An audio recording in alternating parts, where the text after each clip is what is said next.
জয় হিন্দ। প্রিয় দশম শ্রেণীর ছাত্রছাত্রীরা, বিদ্রোহী কবি কাজী নজরুল ইসলামের লেখা প্রলয় উল্লাস কবিতাটি নিয়ে আজকের এই ভিডিওতে আমি লাইন ধরে ধরে সম্পূর্ণ আলোচনা করব। কিন্তু সবার আগে আমরা জেনে নেই প্রলয় উল্লাস কথাটির অর্থ কী। দেখো, সন্ধি বিচ্ছেদ করলে আমরা পাব প্রলয় যোগ উল্লাস। প্রলয় অর্থ ধ্বংস আর উল্লাস অর্থ আনন্দ, অর্থাৎ প্রলয় উল্লাস শব্দের অর্থ দাঁড়ায় ধ্বংসের আনন্দ। তোমরা কবিতার প্রকাশকালটা একটু খেয়াল করো। 1922 খ্রিস্টাব্দে কবিতাটি প্রকাশিত হয়। আর সেই মুহূর্তে আমাদের দেশে ইংরেজদের অপশাসন ছিল। ইংরেজ অপশাসনের বিরুদ্ধে বিপ্লবী কর্মকাণ্ড যখন চরমতার একেবারে শিখরে, ঠিক সেই মুহূর্তেই ভারতের বিপ্লবী তরুণদের অনুপ্রাণিত করার জন্য কবি এই কবিতাটি কিন্তু লিখেছিলেন। এরই সাথে তোমরা জেনে রাখো, ভারতীয় বীর বিপ্লবীদের কবি এই কবিতার মধ্যে মহাকাল মহেশ্বরের সঙ্গে তুলনা করে ভারতের সাধারণ জনগণকে ধ্বংস দেখে ভয় না পেয়ে উল্লাস করতে বলেছেন। কবিতাটি কাজী নজরুল ইসলামের লেখা অগ্নিবীণা কাব্যগ্রন্থ থেকে গৃহীত হয়েছে। আর এই কাব্যগ্রন্থটি 1922 সালে প্রবাসী পত্রিকায় প্রথম প্রকাশিত হয় এবং আমাদের পাঠ্যাংশের এই প্রলয়োল্লাস কবিতাটি অগ্নিবীণা কাব্যগ্রন্থের 1 নং কবিতা হিসেবে স্থান পেয়েছে। এখন কবিতাটির কবি সম্পর্কে 2-4টি কথা জেনে নিই। দেখো, কবি কাজী নজরুল ইসলাম 1899 খ্রিস্টাব্দে পশ্চিম বর্ধমান জেলার চুরুলিয়া গ্রামে জন্মগ্রহণ করেন এবং 1976 খ্রিস্টাব্দে ঢাকায় মৃত্যুবরণ করেন। এখন আমি শুরু করছি কবিতাটির লাইন ধরে আলোচনা। কবিতা প্রলয় উল্লাস, কবি কাজী নজরুল ইসলাম। তোরা সব জয়ধ্বনি কর, তোরা সব জয়ধ্বনি কর, এই কথাটি কবিতায় মোট 19 বার ব্যবহার করা হয়েছে। এবার একটি প্রশ্ন, যে কবি তোরা বলতে কাকে বুঝিয়েছেন? দেখো, পরাধীন ভারতের স্বাধীনতাকামী সেই সকল দেশবাসীকেই কবি তোরা বলে সম্বোধন করেছেন। এবং জয়ধ্বনি কি? দেখো, জয়সূচক এক প্রকার ধ্বনি যেটি আমরা বিভিন্ন খেলায় জিতে যাওয়ার পর উচ্চারণ করে থাকি, যেমন হিপ হিপ হুররে, এই ধ্বনিকেই কবি জয়ধ্বনি বলে সম্বোধন করেছেন। ওই নূতনের কেতন ওরে, কাল বসে ক্ষীর ঝড়, তোরা সব জয়ধ্বনি কর, তোরা সব জয়ধ্বনি কর। তাহলে ওই নূতনের কেতন, কেতন শব্দের অর্থ হলো পতাকা। ওরে কাল বৈশাখীর ঝড়, অর্থাৎ কাল বৈশাখীর ঝড়ে সেই পতাকা উড়ে উড়ে আসছে। এবার দেখো, আমরা যদি বলি কালবৈশাখীর ঝড়ে কোন পতাকা উড়ে আসার কথা কবি এখানে বলেছেন, দেখো এখানে কোনো সত্যিকারের পতাকার কথা বলেননি। স্বাধীনতা লাভের যে পূর্বাভাস, যে অনুকূল পরিস্থিতি, সেই অনুকূল পরিস্থিতিকেই কবি নূতনের পতাকা বলে সম্বোধন করেছেন। তাহলে এখানে কালবৈশাখী ঝড়টা কি?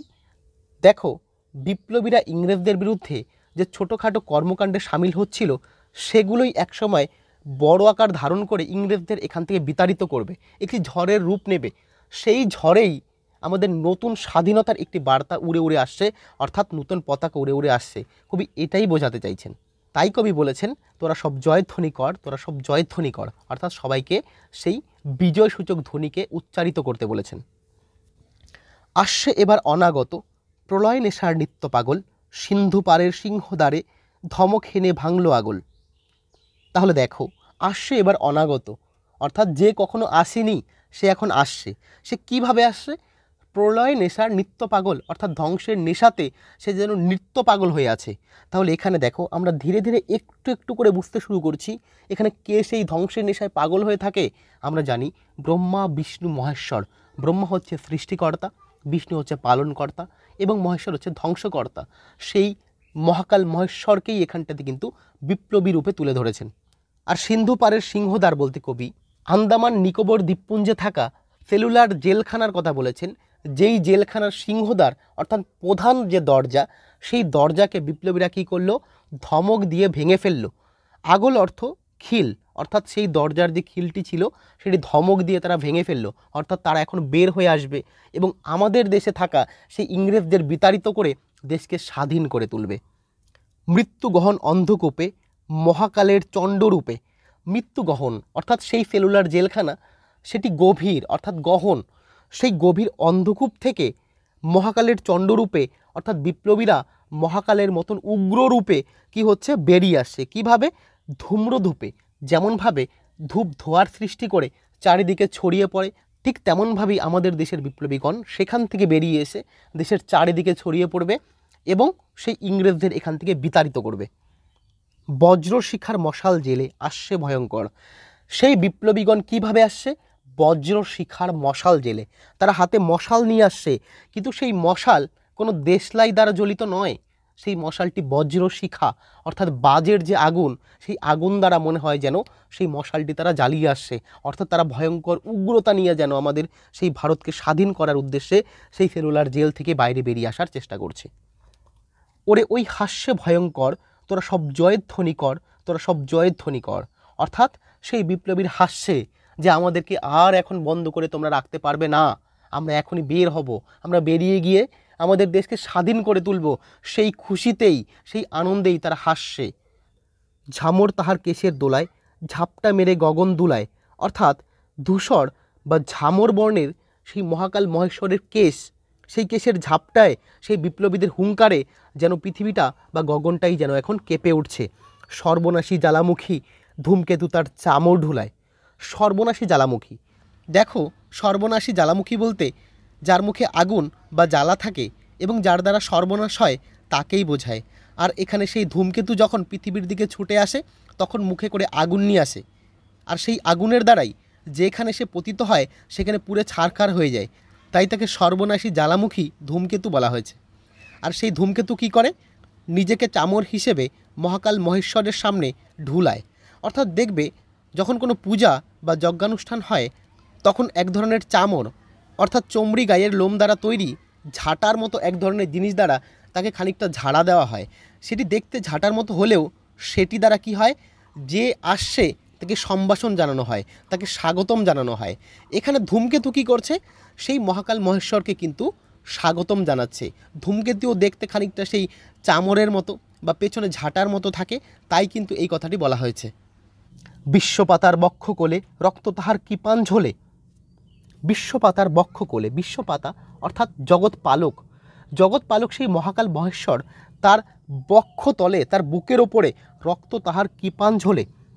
তাহলে কৃপাণ অর্থ হচ্ছে আমাদের খড়গ। তাহলে তার বুকের ওপরে কি ঝুলছে? কিনা খড়গ ঝুলছে। সেই খড়গের দ্বারা কি করবে? সে কিনা শত্রুদের হত্যা করে, শত্রুদের নাশ করে পৃথিবীকে এক সুন্দর শুভ সকাল উপহার দেবেন। আর সেই খড়গটি কিভাবে দুলছে? দোদুল দোলে। অর্থাৎ যেমন বাচ্চারা দোলনায় দোল খায় ঠিক তেমনভাবেই যেন সেটি দোল খাচ্ছে। অর্থাৎ সেই খড়গটি যেন খানিকটা খুশি। সেই খড়গটি চাইছে শত্রুপক্ষকে অর্থাৎ সেই ইংরেজদের অপশাসনকে হত্যা করে আমাদের দেশকে স্বাধীন করতে। অট্টরোলের হট্টগোলে স্তব্ধ চরাচর, ওরে ওই স্তব্ধ চরাচর। অর্থাৎ রাক্ষসকুলকে আমরা যেই অট্টহাসি হাসতে দেখি ঠিক তেমনভাবেই মহাকাল মহেশ্বর যেন এখানটাতে হাসছেন।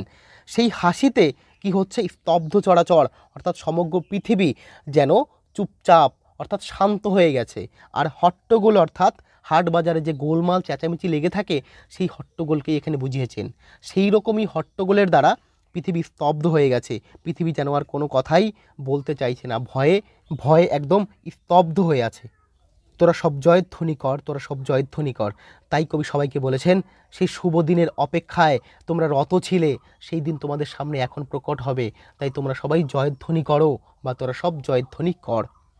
দ্বাদশ রবির বনহি জ্বালা ভয়াল তাহার নয়নকোটায়।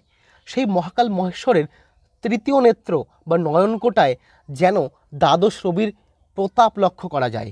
তাহলে দ্বাদশ রবিটা কি? দেখো পুরাণ মতে পৃথিবীতে 12 মাসে 12টি সূর্য ওঠে। সেই 12টি সূর্য কি কি? সবিতা, আদিত্য, বিবসান, অর্যমা, পূষা, ত্বষ্টা, ভগ, ধাতা, বরুণ, মিত্র, পর্জন্য ও বিষ্ণু। এই 12টি রবি এক এক মাসে এক একটি ওঠে। তাহলে তোমরা ভাবো যে আমরা একটি রবির জ্বালাই সহ্য করতে পারি না, যদি একত্রে 12টি রবি ওঠে, সূর্য ওঠে, তাহলে কত না তেজ হবে, কত না প্রতাপ হবে। সেই রকমই প্রতাপ কিন্তু সেই মহাকাল মহেশ্বর অর্থাৎ বিপ্লবীদের কাছ থেকে ঝরে পড়ছে। মহাকাল মহেশ্বরের নয়ন থেকে যেমন সেই প্রতাপটা ঝরে, বিপ্লবীদের মন থেকে, তাদের শরীর থেকে যেন সেই রকমই একটা প্রতাপ ফুটে উঠছে। দিগন্তরের কাদন লুটায় পিঙ্গল তার ত্রস্ত জোটায়। দিগন্তরের, দেখো চারিদিকে ইংরেজদের অপশাসনের কারণে যে কান্নাকাটি ছড়িয়ে রয়েছে, যে দুঃখ দুর্দশা ছড়িয়ে রয়েছে, সেগুলি সেই মহাকাল মহেশ্বরের জটায় কি হবে কিনা লুকিয়ে পড়বে বা মিলিন হয়ে যাবে। ত্রস্ত জটা, ত্রস্ত মানে কি ভয়াবহ। তাহলে মহাকাল মহেশ্বরের জটাটি কেমন? ভয়াবহ। আমরা শুরুতেই পড়েছিলাম তার জটাটি ছিল ধূসর বর্ণের, এলোমেলো কেশবেশ। সেই জটায় কি হবে? দিগন্তরের কাঁদনগুলি মিলিয়ে যাবে। আর পিঙ্গল শব্দের অর্থ হলো হলুদ আভাময়। আর এখানে মহাকালের সেই জটাটি ছিল ত্রস্ত, ভয়াবহ এবং খানিকটা পীত বর্ণের, মানে ধূসর এবং খানিকটা পীত বর্ণের মিশ্রণযুক্ত জটা। বিন্দু তাহার নয়ন জলে, সপ্ত মহাসিন্ধু দোলে, কপল তোলে। সেই মহাকালের বিন্দু মাত্র চোখের জলে যেন সপ্ত সিন্ধু দুলে ওঠে, অর্থাৎ সেই ভয়ানক এক পরিস্থিতির তৈরি হয়। কোথায় সেটি? কপল তোলে, অর্থাৎ গালের ওপরে। দেখো, কপল তোলে বলতে ভাববে না যে গালের নিচের কথা বলা হয়েছে, এখানে গালের ওপরে। কেন? চোখ থেকে জলটি পড়লে সবার প্রথমে সেটি গালের ওপরেই থাকবে, তারপরে গাল বেয়ে সেটি নিচের দিকে নামবে, তাই বলা হয়েছে কপল তোলে। বিশ্ব মায়ের আসন তারি, বিপুল বাহুর পর হাকে ওই জয় প্রলয়ঙ্কর। অর্থাৎ হাক মানে চিৎকার করা, চিৎকার করে সেই মহাকাল যেন বলতে চাইছে যে পৃথিবী বা ধরা, সেই ধরা তার বাহুর ওপরেই বিদ্যমান। তিনি সেই পৃথিবী ধরাকে ধরে রেখেছেন, তাকে আশ্রয় দিয়ে রেখেছেন। তাই বলেছে বিশ্ব মায়ের আসন, তার স্থান যেন মহাকালের দুই বাহুর ওপরে বিদ্যমান রয়েছে। আর প্রলয়ঙ্কর শব্দের অর্থ হলো যে প্রলয় করে। তাহলে এখানে প্রলয়কারী কে? আমাদের মহাকাল মহেশ্বর শিব। তিনি হাঁক দিয়ে এই কথাটি কিন্তু সবাইকে বোঝানোর চেষ্টা করেছেন। তোরা সব জয়ের ধ্বনি কর, তোরা সব জয়ের ধ্বনি কর। তাহলে তোরা সব দুঃখ না পেয়ে জয়ের ধ্বনি কর, কেন শুভ কিছু তোদের সামনে আসতে চলেছে। মাভৈ মাভৈ, জগৎ জুড়ে প্রলয় এবার ঘনিয়ে আসে। তাহলে মাভৈ শব্দের অর্থ হলো ভয় না পাওয়া। সবাইকে বলছে তোরা ভয় পাস নে, পৃথিবীতে প্রলয় ঘনিয়ে আসছে। তাহলে কেন মহাকাল বললেন যে প্রলয় আসছে তারপরেও তোরা ভয় পাস নে? কারণ সেই ধ্বংসের পরেই তো নতুন সৃষ্টি হবে, সেই ধ্বংসের পরেই তো আমরা স্বাধীনতার সেই স্বাদ অনুভব করতে পারবো। তাই বলছে তোরা কেউ ভয় পাস নে। জড়ায় মরা মুমূর্ষদের প্রাণ লুকানো ওই বিনাশে। জড়ায় মরা, কারা জড়ায় মরা? যে সমস্ত লোকজন মন থেকে দুর্বল, তারা ভেঙে পড়েছে যে আমরা হয়তো আর কোনোদিনও স্বাধীনতা পাবো না। তারা গোড়া থেকে, অর্থাৎ গাছের গোড়া যেমন জ্বর, ঠিক তেমনটাই তারা গোড়া থেকেই মেনে নিয়েছে, জ্বর থেকে বা মন থেকে তারা মেনে নিয়েছে যে আমরা হয়তো আর কোনোদিনও স্বাধীনতার সেই স্বাদটা অনুভব করতে পারবো না। তো সেই সমস্ত লোকদেরই বলেছে জড়ায় মরা মুমূর্ষদের প্রাণ লুকানো ওই বিনাশে। তাহলে ওই বিনাশটা যদি হয় তবেই কিন্তু তাদের প্রাণটা আবার উঠে আসবে, তাদের প্রাণ তারা ফিরে পাবে, তারা আবার সতেজ হয়ে উঠবে, তাদের মনে খানিকটা আশা জাগবে যে আমরা স্বাধীনতা পেতে পারি। আর ওই বিনাশটা না হলে সেই স্বাধীনতা তাদের কাম্য নয়। এবার মহানিশার শেষে আসবে উষা অরুণ হেসে করুণ বেশে। মহানিশা শব্দের অর্থ হলো গভীর রাত, কিন্তু কবিতায় কবি মহানিশা বলতে ইংরেজদের অপশাসনকে বুঝিয়েছেন, এবং উষা বলতে সকালে সূর্য ওঠার পর আকাশে যে লাল আভা তৈরি হয় তাকেই বোঝায়। কিন্তু কবি ইংরেজ অপশাসনকে দূরীভূত করার পর যে স্বাধীনতা আমরা লাভ করতে পারবো তাকেই উষা বলে সম্বোধন করেছেন। আর এই অরুণকে করুণ বলার কারণ হলো, দেখো সকালে যে অরুণ বা সূর্য ওঠে এবং তার দ্বারা যে উষা তৈরি হয় সেটি কিন্তু সবাইকে খুশি করে, সেটি সবাইকে আনন্দিত করে। ঠিক তেমনভাবেই এই স্বাধীনতা যখন আমাদের সামনে আসবে সে তখন সবাইকে আনন্দিত করবে, অর্থাৎ সে করুণা করবে, সবাইকে তার মধ্যে থাকা যে সুখ সেটি বিলিয়ে দেবে। তাই এখানে স্বাধীনতা বা অরুণকে করুণ বলে সম্বোধন করা হয়েছে। দিগম্বরের জটায় হাসে শিশু চাঁদের কর, আলো তার ভরবে এবার ঘর। দিগম্বরের জটায়, দেখো আরও পরিষ্কার হয়ে যাচ্ছে, দিগম্বর অর্থ আমাদের শিব। দিগম্বরের জটায় কে হাসে? শিশু চাঁদ। দেখো যখন পূর্ণিমা হয় তখন চাঁদটি সম্পূর্ণ থাকে, কিন্তু পূর্ণিমার পর ধীরে ধীরে চাঁদটি ছোট হতে থাকে, অর্থাৎ অর্ধেকটা হতে থাকে। তাহলে শিবের মাথায় যেহেতু অর্ধেক চাঁদ থাকে তাই তাকে শিশু চাঁদ বলা হয়েছে। দিগম্বরের জটায় হাসে শিশু চাঁদের কর। তাহলে সেই শিশু চাঁদের কর অর্থাৎ কিরণ হাসছে। সে হাসছে কেন? কারণ কি মহাকাল যেহেতু আসছে, সাথে সাথে সেই শিশু চাঁদটাও কিন্তু আসছে, তার আলোটা কিন্তু সবাইকে সে প্রদান করতে পারবে, সেই কারণেই যেন সেই খানিকটা হাসছে। আলো তার ভরবে এবার ঘর, অর্থাৎ প্রত্যেকটি দেশবাসীর ঘরে সেই শিশু চাঁদের আলো এসে কিন্তু ঘরটাকে ভরিয়ে তুলবে। দেখো তোমাদের বিষয়টি আমি আরেকটু ভালো করে বোঝাই। মহাদেব যেমন একাধারে ধ্বংসলীলা চালাবার জন্য হাতে বজ্রশিখার মশাল নিয়ে আসছে, ঠিক অন্যদিকে অন্ধকারময় পৃথিবীকে আলোর সন্ধান দানকারী হিসেবে শিশু চাঁদকেও তার সঙ্গে নিয়ে আসছেন। এবার আমরা যদি এর মর্মার্থটা খুঁজতে যাই, দেখো বিপ্লবীগণ যেমন একদিকে ইংরেজদের অপশাসনকে ধ্বংস করতে আসছিল, ঠিক তেমনই আমাদের দেশকে স্বাধীনতা দানকারী হিসেবে তারা কিন্তু সেই সেলুলার জেল থেকে বাইরে বেরিয়ে আসার চেষ্টা করছে। এই প্রসঙ্গেই কবি মহাদেবের সাথে শিশু চাঁদকেও কবিতার মাধ্যমে ফুটিয়ে তুলেছেন। তোরা সব জয়ধ্বনি কর, তোরা সব জয়ধ্বনি কর। তাই সবাইকে বলেছে তোরা ভয় না পেয়ে, দুঃখ না পেয়ে, তোরা আনন্দিত হয়ে জয়ধ্বনি কর, তোরা সব জয়ধ্বনি কর। ওই সে মহাকাল সারথি রক্ত তরিত চাবুখানে, অর্থাৎ মহাকাল ঘোড়ায় টানা রথে চড়ে আসছে, আর সেই মহাকালের যে সারথি, যে রথ চালক, সে কি করছে, তার ঘোড়াকে চাবুক দিয়ে আঘাত করছে। এখানে কোন চাবুক? রক্ত তরিত চাবুক। রক্ত তরিত চাবুক বলতে কবি কি বোঝালেন? দেখো, চাবুক সাধারণত চামড়া দ্বারা তৈরি করা হয়, কিন্তু মহাকাল যেহেতু আকাশপথ থেকে আসছে, তো তারই সাথে সাথে যখন আমরা বিদ্যুৎ চমকায় দেখি, সেই বিদ্যুতের বাজটি ওপর থেকে খানিকটা চাবুকের মতো নিচের দিকে পড়ে, একটা লাইনের মতো এসে পড়ে, সেইটাই যেন সেই সারথি চাবুক রূপে তার ঘোড়ার উপরে আঘাত করছে। রনিয়ে ওঠে রেশার কাঁদন বজ্রগানে ঝড় তুফানে, অর্থাৎ যখন তড়িৎ চাবুক দ্বারা বা বজ্র বিদ্যুৎ দ্বারা সেই ঘোড়ার উপরে আঘাত করা হয়, তো ঘোড়া গর্জন করে ওঠে, ঘোড়া রনিয়ে ওঠে। আর রেশার কাঁদন অর্থাৎ ঘোড়ার কান্না, ঘোড়াকে আঘাত করা হলে সে যেমন একাধারে রথকে বয়ে নিয়ে চলে, ঠিক তেমনভাবে তাকে কিন্তু কষ্টটাও সহ্য করতে হয়। সে কারণে এই ঘোড়াটা খানিকটা কান্নাও যেন করে। তো সেই কান্নার কারণ কি? তড়িৎ চাবুক। সেটি বজ্রের সময় হয়, ঝড় তুফানের সময় হয়। যখন ঝড় তুফান হয় তখনই কিন্তু সেই তড়িৎ চাবুকটা নেমে আসে। এই বিপ্লবীগণ যখন আসছেন, তখন সেই ঝড় তুফান হওয়া তো স্বাভাবিক। সেই বিপ্লবীরা কি করবে? সেই চাবুক দ্বারা কিন্তু ইংরেজদের উপর অত্যাচার কিন্তু করবে, তাদেরকে কিন্তু মারধর করবে বা তাদেরকে বিতাড়িত করবে। খুরের দাপট তারায় লেগে উল্কা ছোটায় নীল খিলানে। যখন সেই ঘোড়া আকাশপথে দৌড়ে নিচের দিকে আসে, তখন তার খুর অর্থাৎ ঘোড়ার পায়ের সাথে ধাক্কা লেগে সেই তারাগুলো বা উল্কাগুলো যেন ছিটে আকাশের দিকে ছড়িয়ে পড়ে। আকাশকে নীল খিলান বলা হয়েছে। দেখুন, নীল খিলান অর্থ হচ্ছে ইট বা পাথর দিয়ে তৈরি অর্ধগোলাকার গাঁথনি বিশেষ। কিন্তু আমরা যখন কোনো খোলা মাঠে গিয়ে দাঁড়াবো, তখন যদি আমরা আকাশের দিকে তাকাই, তখন যেন আমাদের আকাশটাকে দেখতে মনে হবে অর্ধচন্দ্রাকৃতি গোল। কারণ চারিদিকে গাছপালার যে একটি সীমারেখা থাকবে, তার ওপরেই কিন্তু তুমি দেখতে পারবে আকাশটাকে। তাহলে সেই জায়গাটা মনে হয় যেন অর্ধচন্দ্রাকৃতি বা অর্ধ গোলাকার একটি পৃথিবী। তুমি এভাবে ভাবতে পারো, যখন আমরা ছোটোবেলায় বল খেলতাম, প্লাস্টিকের বল, তো সেই বলটা যদি মাঝখান থেকে দুভাগে ভেঙে যায়, তখন সেই বলটা দেখতে কেমন লাগে? ঠিক তেমনটাই এই নীল খিলানে কি হচ্ছে, খুরের দাপটে তারাগুলো বা উল্কাগুলো কিন্তু ছড়িয়ে পড়ছে গগন তলের নীল খিলানে। তাহলে সেই নীল খিলানটা কোথায় আছে? দেখো, আরও পরিষ্কার হয়ে গেল, গগন তলে অর্থাৎ আকাশের তলে। অর্থাৎ আকাশের নিচে দাঁড়িয়ে আমি চারিদিক দেখলে মনে হবে যেন আকাশটাই একটা নীল খিলান। অন্ধকারার বন্ধকূপে দেবতা বাধা যজ্ঞজূপে পাষাণ স্তূপে। অন্ধকারা, সেই অন্ধকার কারাগারে আমাদের সেই দেবতাকে বন্ধ করে রাখা হয়েছে, আমাদের সেই বিপ্লবীদের বন্ধ করে রাখা হয়েছে। কোথায়? যজ্ঞজূপে। দেখো, যখন বলি দেওয়া হয়, তখন ছাগলদের কিন্তু একটি কাঠের উপরে গলাটা বাড়িয়ে রেখে বলিটা দেওয়া হয়। সেই বলি কাষ্ঠটাকেই বলা হয় কিন্তু যজ্ঞজূপ। তাহলে সেই যজ্ঞজূপে কী করা হয়েছে? আমাদের সেই দেবতা অর্থাৎ বিপ্লবীদের বেঁধে রাখা হয়েছে। তারা এখন কি হবে? ছাড়া পাবে। তারা কোথায় আছে? সেই অন্ধ কারাগারের যে পাষাণী স্তূপ, সেখানটাতেই তাদের কিন্তু বন্ধ করে রাখা হয়েছে।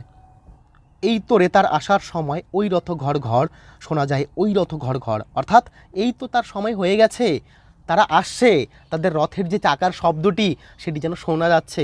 সেই মহাকাল মহেশ্বর আসছে, তার রথের চাকার শব্দ যেন ঘর ঘর ঘর ঘর করে আমরা শুনতে পাচ্ছি। তোরা সব জয়ধ্বনি কর, তোরা সব জয়ধ্বনি কর। ধ্বংস দেখে ভয় কেন তোর? প্রলয় নূতন সৃজন বেদন। অর্থাৎ তোরা ধ্বংস দেখে কেন ভয় পাচ্ছিস? ভয় পাওয়ার কোনো কারণ নেই। আর একটি কথা এখানে না বললেই নয়। দেখো, পৃথিবীতে প্রত্যেকটি মা তার সন্তানকে জন্ম দেওয়ার জন্য অক্লান্ত পরিশ্রম করে, অক্লান্ত কষ্ট সহ্য করে। তুমি ভাবো, সেই কষ্ট সহ্য করে সে কেন? নতুন জন্ম দেওয়ার জন্য, নতুন তার সন্তানের মুখে হাসি দেখে সে খুশি হওয়ার জন্য সে ব্যথাও কিন্তু সহ্য করে নেয়। তাহলে এখানটাতে তোদেরও সেই ব্যথা সহ্য করতে হবে, সেই কষ্ট সহ্য করতে হবে, তারপরেই তোরা সেই স্বাধীনতার মুখটি দেখতে পারবি। তাই জন্য বলেছে তোরা ভয় পাস নে, এই প্রলয়টাই তো আমাদের নতুন কিছু জন্ম দেবে, নতুন স্বাধীনতা তোমাদের সামনে এনে দেবে। আসছে নবীন জীবনহারা অসুন্দরে করতে ছেদন, সেই নবীন অর্থাৎ নূতন, যে আগে কোনো দিন আসেনি সে এখন আসছে, নতুনভাবে আসছে, সে অসুন্দরকে ছেদন করবে। অসুন্দর কারা? অসুন্দর হলো সেই পরাধীনতার জাল, সেই জালটাকে ছেদন করে আমাদের স্বাধীনতাকে সামনে প্রকট করে তুলবে। তাই সে এমন কেশে বেশে প্রলয় বয়েও আসছে হেসে। তাহলে সেই মহাকাল মহেশ্বর কিভাবে আসছে? সে অগোছালো চুল, সেই জটাজুটোধারী ধূসর বর্ণের অপরিপাটিযুক্ত চুল নিয়ে ধ্বংসের মধ্য দিয়েও কিন্তু আসছে। আর সেই ধ্বংসের মধ্য দিয়ে আসার সময় তার মুখটা কেমন ছিল? হাসি মুখা, তাই বলেছে মধুর হেসে। এবার একটা প্রশ্ন, সে হাসি মুখে কেন আসছে? দেখো, ধ্বংসের মধ্যেই লুকিয়ে থাকে কিন্তু সৃষ্টির বীজ। তাহলে ধ্বংস যখনই হবে তারপরেই কিন্তু স্বাধীনতার বীজ বপন হবে, অর্থাৎ আমরা স্বাধীনতা ফিরে পাবো। তাই এখানে বলা হয়েছে সে কিন্তু হাসি মুখে আসছে। ভেঙে আবার গড়তে জানে সে চিরসুন্দর, তোরা সব জয়ধ্বনি কর, তোরা সব জয়ধ্বনি কর। তাহলে সেই চিরসুন্দর অর্থাৎ মহাকাল মহাদেব, তিনি ভেঙে আবার গড়তে জানে। তিনি একদিকে যেমন ধ্বংস করবেন, অন্যদিকে আবার কি করবেন? নতুন করে পৃথিবীকে রচনা করবেন। অর্থাৎ সেই বিপ্লবীগণ ইংরেজদের এখান থেকে তাড়িয়ে দেবেন, ঠিক তেমনভাবেই আমাদেরকে এখানটাতে নতুন করে থাকার, নতুন করে ঘর বাঁধার এক আশা জাগিয়ে দেবেন। তাই এখানে বলা হয়েছে কিন্তু যে ভেঙে আবার গড়তে জানে সেই চির সুন্দর, তোরা সব জয়ধ্বনি কর। তাই সকলকে কবি এখানে বলেছে যেহেতু প্রলয় আসছে, ধ্বংস আসছে, তারপরেই নতুন কিছু সৃষ্টি হবে, তাই তোরা সব জয়ধ্বনি কর। ওই ভাঙা গড়া খেলা জেতার কিসের তবে ডর? অর্থাৎ ওই খেলা, ভাঙা এবং গড়ার খেলা মহাকাল মহেশ্বর সর্বদাই করেন। তিনি যেমন ধ্বংসও করতে পারেন, তেমন তিনি পৃথিবীকে রচনাও করতে পারেন। সেই বিপ্লবীরা কী করবে? একদিকে ধ্বংস করবে ইংরেজের আধিপত্যকে, অন্যদিকে আমাদের আধিপত্যকে জন্ম দেবে। তাই বলেছে ভাঙা গড়া তার কিন্তু খেলা। তোরা সব জয়ধ্বনি কর, বধুরা প্রদীপ তুলে ধর। তাই বলছে তোরা সব জয়ধ্বনি কর। সেই মহাকাল আসছে, সেই বিপ্লবীগণ দেশকে স্বাধীন করার জন্য দেবতা রূপে আসছে। বধুরা প্রদীপ তুলে ধর। প্রদীপ আমরা কখন তুলি? যখন কাউকে আমরা আরাধনা করি, যখন কাউকে আমরা স্বাগতম জানাই। তো সেই মহাকাল মহেশ্বরকে, সেই বিপ্লবীদেরকে স্বাগত জানানোর জন্য বধূদের প্রদীপ তুলে ধরার কথা বলা হয়েছে। কাল ভয়ঙ্করের বেশে এবার ওই আসে সুন্দর, অর্থাৎ কাল ভয়ঙ্করের বেশে, সেই মহাকালের বেশে কে আসছে? সুন্দর, অর্থাৎ বিপ্লবীগণ। বিপ্লবীগণ আসছে, আর বিপ্লবীগণ এখানটাতে কী নিয়ে আসছে? স্বাধীনতা। তাহলে এখানটাতে আমরা স্বাধীনতাকেই কিন্তু সুন্দর একটি রূপ, একটি চেহারা বলে তুলে ধরব। তাহলে মহাকাল মহেশ্বর অর্থাৎ বিপ্লবীগণ আমাদের কাছে স্বাধীনতা বা সুন্দর এক মুহূর্ত কিন্তু নিয়ে আসছে। কোন বেশে আসছে? সে কাল ভয়ঙ্করের বেশে, অর্থাৎ ভয়াবহ রূপ নিয়ে সে কিন্তু আমাদের দেশে কিন্তু ফিরে আসছে। তোরা সব জয়ধ্বনি কর, তোরা সব জয়ধ্বনি কর। তাই তোদেরকে বলছি তোরা সব জয়ধ্বনি কর, তাদেরকে স্বাগতম জানানোর সুবন্দোবস্ত তোরা সবাই কর। কবিতাটি কিন্তু একটি সত্য ঘটনার পরিপ্রেক্ষিতে রচিত। আমাদের এখানে যে পরাধীনতার জাল, যেটি ইংরেজরা বুনে দিয়েছিল, সেই জাল থেকে আমরা কোনোভাবেই মুক্তি পাচ্ছিলাম না। শেষ মুহূর্তে সেই বিপ্লবীরা কী করে? তাদের কর্মকাণ্ডের দ্বারা কিন্তু দেশকে স্বাধীন করার এক উদ্যোগ নেয়। তাই সেই বিপ্লবীগণকে আমরা যদি ভুলে যাই, তবে তাদের সাথে এক প্রকার ছলনা করা হবে, বেইমানি করা হবে। যেমন ক্ষুদিরাম বসু, ভগৎ সিং, এরা সকলেই আমাদের বীর বিপ্লবী, আমাদের দেশকে স্বাধীন করার জন্য তারা কিন্তু সকলেই প্রাণ ত্যাগ করেছেন। আশা করছি কবিতাটি তোমরা সকলেই বুঝে গেছো। তারপরেও যদি কারো কোথাও বুঝতে কোনো অসুবিধা হয় তোমরা কমেন্ট করো, আমি যথাসম্ভব চেষ্টা করব তোমাদের সেই সমস্যাটি দূর করে দেওয়ার। সবাই ভালো থেকো, সুস্থ থেকো। তোমাদের সাথে দেখা হবে আবার নতুন একটি ভিডিওতে। জয় হিন্দ।